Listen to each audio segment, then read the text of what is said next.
están los ratios, este es un ratio, y este refleja cantidad de veces en términos de paridad de compra.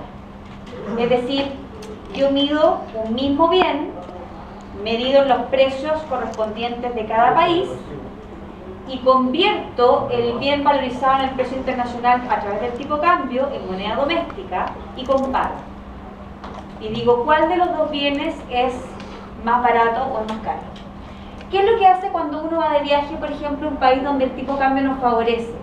Uno dice, uy, me compré, no sé, lo que ustedes quieran, zapatos, ropa, no sé, computadores, teléfonos.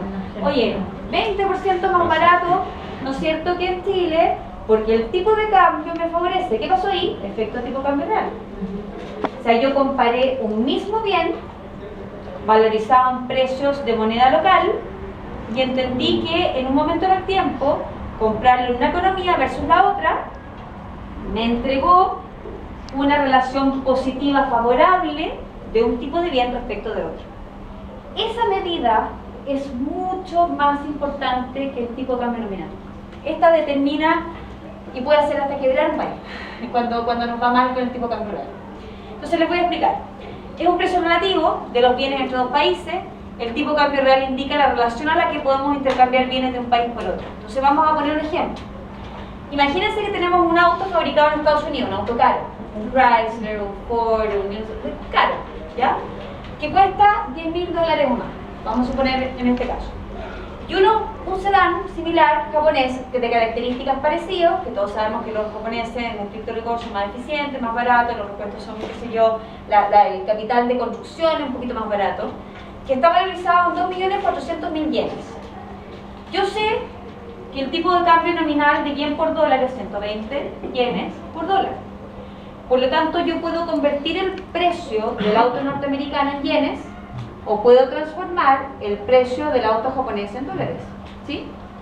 Entonces, cuando uno convierte por tipo de cambio yenes por dólar, el automóvil estadounidense ya no cuesta $10.000, sino que cuesta el equivalente a 1.200.000 yenes. Entonces, si yo comparo el costo del auto japonés en yenes versus el auto norteamericano en yenes, yo me doy cuenta que el auto americano cuesta la mitad de lo que cuesta el japonés. Por lo tanto, con dos autos americanos, ¿sí?, llego a un auto japonés y viceversa. Con medio japonés llego a un norteamericano. Entonces, eso me está diciendo una estructura comparativa de compra que favorece comercio súper dirigido. Porque yo estoy comparando un mismo tipo de bien a una misma valoración nominal que me inclina a la compra del bien que va a ser relativamente más barato.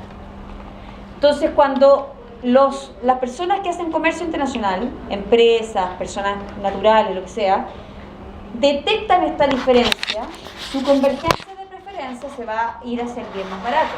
Y eso determina que se exporte o que se importe más. Entonces, fíjense en el ejemplo del auto.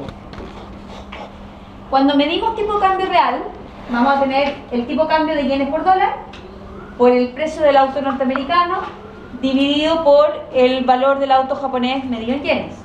Y eso me dice que 0,5 automóvil japonés equivale a un auto norteamericano, auto norteamericano. O lo que les decía, viceversa, que 2 autos norteamericanos equivalen a uno japonés. Entonces, claramente, yo entiendo que en este caso el norteamericano está saliendo relativamente más barato. Por lo tanto, me conviene comprar más unidades de autos norteamericanos. Por lo tanto, eso promueve la venta de autos norteamericanos y desmotiva la venta de autos japoneses. Por lo tanto, exporto autos norteamericanos e importo autos japoneses, ¿sí? Este tipo de comportamiento y este tipo de variable a lo largo de la historia económica ha generado movimientos de uso de recursos dentro de la economía que han sido súper importantes. Y hay países que se han visto prácticamente quebrados por deterioros del tipo de cambio real. El cambio en el tipo de cambio real tiene un efecto inmediato sobre la balanza de cuenta corriente. Por ejemplo, si yo tengo claro que estoy midiendo tipo de cambio nominal por el precio del bien nacional, lo convierto, ¿no es cierto?, en términos de dólares o viceversa, dividido por el precio del bien extranjero, lo que voy a tener acá es un valor, un precio nominal, precio relativo, que me va a multiplicar un ratio de precios, precio doméstico partido por el precio internacional. Si el precio del bien a nivel internacional es más caro, el ratio es más chiquitito, por lo tanto quiere decir que yo dejo de comprar este bien y me concentro en este tipo de bien, que es relativamente más barato. Si pasa al revés, si el bien internacional se hace más barato y este más caro, el ratio crece. Y por lo tanto, ahí compro más del bien importado y compro menos del bien doméstico. Entonces, ahí uno empieza a entender, por ejemplo, que cuando los ratios relativos cambian, uno empieza a consumir más bienes domésticos o menos bienes domésticos asociados al movimiento del tipo de cambio real. Entonces, la relación a la cual se intercambian bienes extranjeros por bienes nacionales depende de los precios de los bienes en los países. Por lo tanto, la inflación va a empezar a aparecer ahí.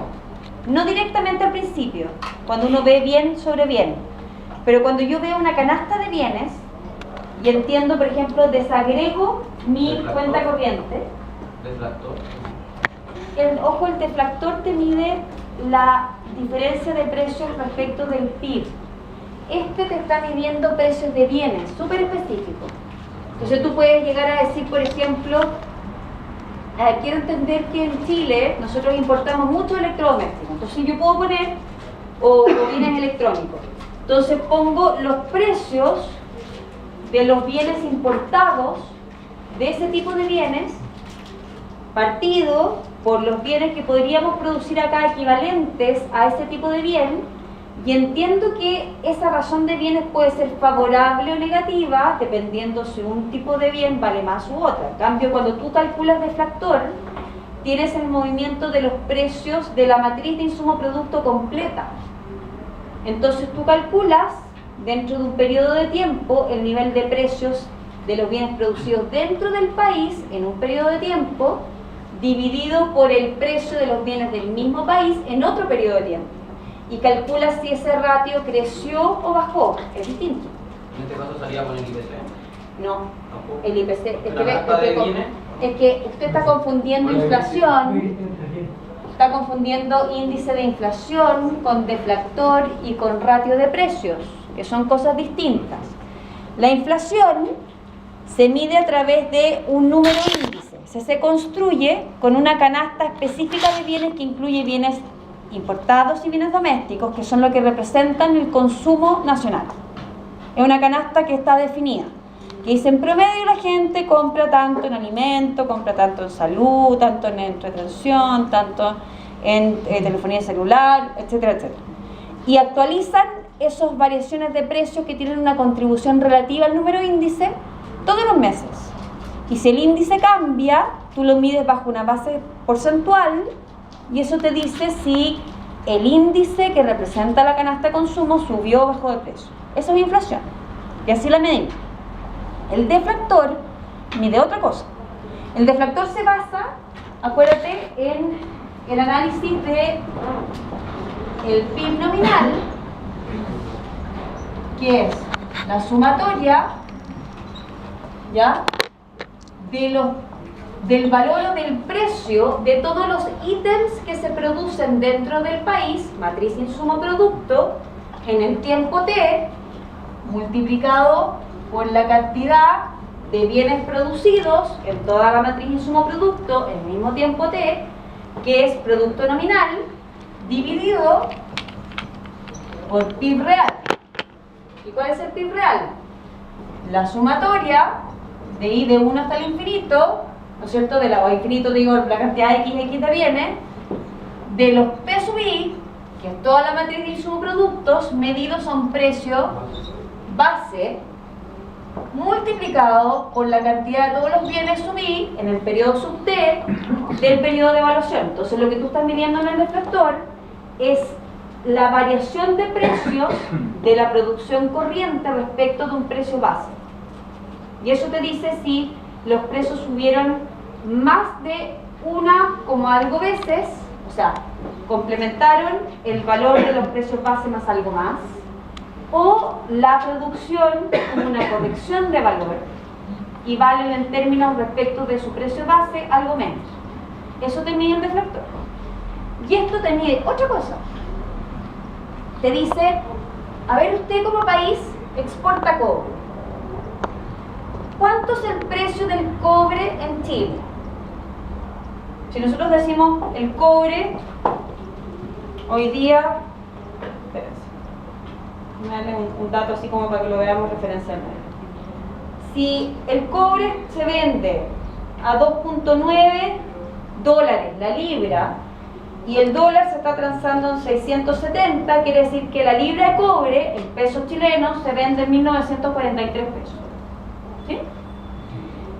Yo ese precio de la libra de cobre relaciono el valor de la libra de cobre convertido en moneda chilena respecto del precio internacional del cobre, ¿no es cierto? Y veo si esto es más caro o es más barato acá. Por eso es, por ejemplo, que otros países también producen cobre. Australia produce cobre, Sudáfrica produce cobre, Canadá produce cobre, y los costos de producción del cobre en esos países son distintos a los de nosotros.